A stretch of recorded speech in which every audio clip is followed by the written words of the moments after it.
In today's tutorial, we're going to have a look at the External Integration Suite module and the process of punching out to a vendor and creating a requisition from a punch-out.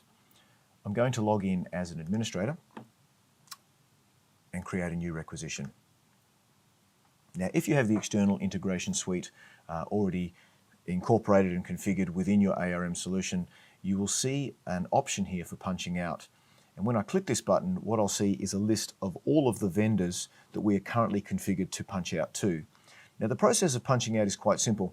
I click the vendor who I wish to purchase through, and it actually launches their website. So in a moment, you'll see that their website comes up, and then I'll be free to shop online the same as I would as if I was shopping online as an individual, just for personal reasons. So the process would be find the items on the supplier's website that you wish to purchase, add a few of them to your cart.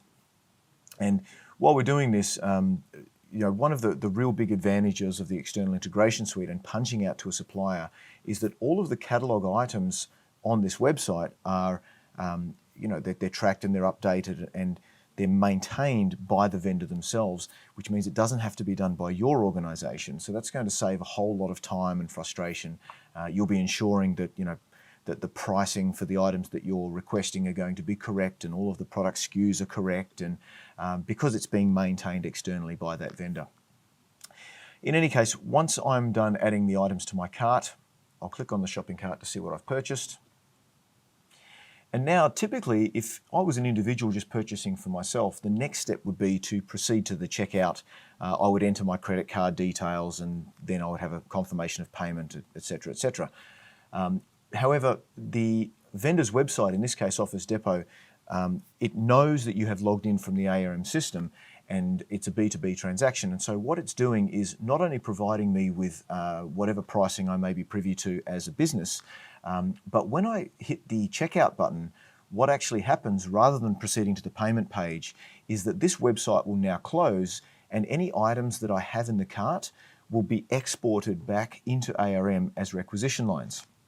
So let's do that now. So I click checkout and I can see now back in ARM in my requisition screen, I now have the paper populated as a requisition line.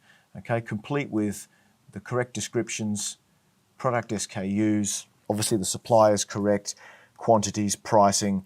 So all of this information has been gathered from the external website, the website that we've punched out to, and it's now been imported back into ARM. So again, one very, very big advantage is that all of that catalog maintenance is provided by the vendor. Okay, now the vendor itself does need to support CXML. That's a requirement for being able to have that integration between it and ARM.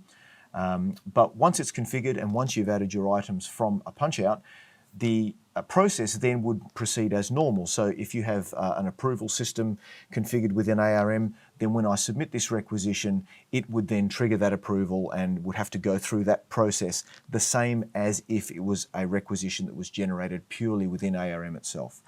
Okay, so very convenient, very efficient, and just a nice way to add extra flexibility and take some of the burden and the workload away from your organization by putting that catalog maintenance responsibility on the vendors.